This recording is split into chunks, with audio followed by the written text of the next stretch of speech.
so special about Imran? Nothing. Absolutely nothing. Never liked it. Besides the fact that he's one of the most attractive men in London, he's sweet, he's gentle, he's kind, he's bright, I don't know. No comment, I don't know this. He's a good concert. Marvellous cricketer. He's got education, everything. Got a very imposing personality. And then he walks with his chest out like a proud Punjabi. Pakistan in Australia is known more because of Imran rather than anything else put together. Imran for years and years, and he's kept up his standard the whole time. Very popular with the young ladies. Got good shoulders.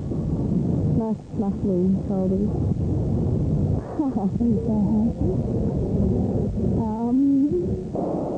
I'll remember Imran, I don't know about the spectators, I'll remember him turning at the end of his mark and coming in with that last lovely leap so that the batsman knows that the ball is going to be on its way, but he doesn't know if it's going to be the away swinger or the in-shoot. He doesn't suffer fools gladly. He's the type of guy that I suppose if you're doing a job, you must do it properly. He had that bearing on the field, which was very aristocratic and which made him look like a born leader.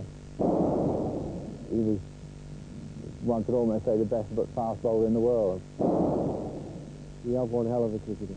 I think I've always bowled this thing to myself, and in his early days we've been appreciative a lot. He's one of the greatest, that I've ever faced. As a test cricketer, you are tested in intelligence, in courage, and in skill. And Imran passes with flying colours in all three grades.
Park, and from then onwards my development in cricket started.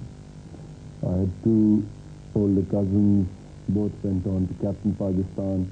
There were a host of other cousins who were either representing Lahore, first-class teams. There were at least 8 first-class cricketers in Zaman Park at the time I was growing up.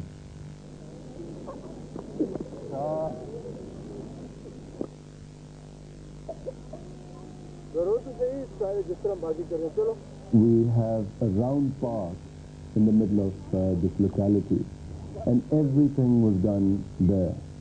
There were all sorts of ages, cousins who were in the late 20s to boys barely 6 or 7 years old.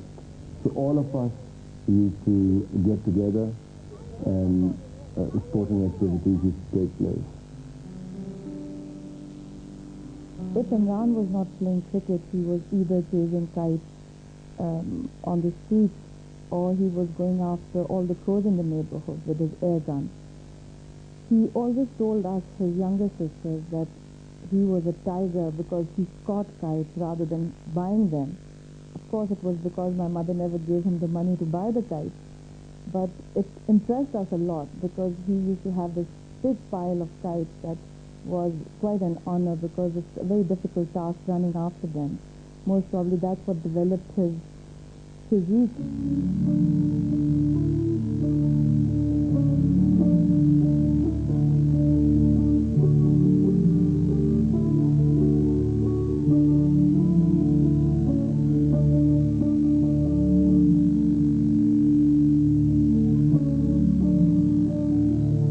Pakistan College was the perfect place in the whole of Pakistan, I feel, where one had the opportunity to play sport as well as study.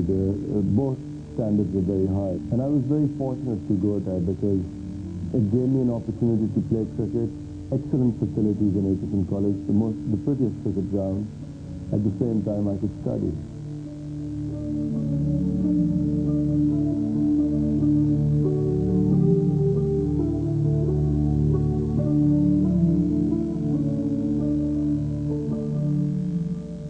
My father never thought cricket was a very respectable profession to have, and he never approved of people running around after the ball the way they did on the field. So when Imran was selected for the Pakistan cricket team, he heard the name while he was listening to the news. So he turned around to ask which Imran Khan this was who'd been selected for the team, not realizing that it was his own son. The first test, when I look back, I played almost in a haze. It was something, which I wasn't really prepared for. Although Imran was on the tour, and when he was selected, the idea that was floated was he's just a teenager and we are taking him on the tour more for experience than to actually play him in a test match. But circumstances forced Imran to play in the test matches. Well, looking for a single off the last ball, it hits the wicket, it's close and he's out. So Imran run out there. Young Imran came in at a difficult time in his first test, obviously looking for runs. He made 5 and he made them quite well. I never forget on my test debut, just before the morning of the match, and I was asking Majid's advice. I said, how do I improve? And I'm having a bit of trouble with my run-up. What do I do?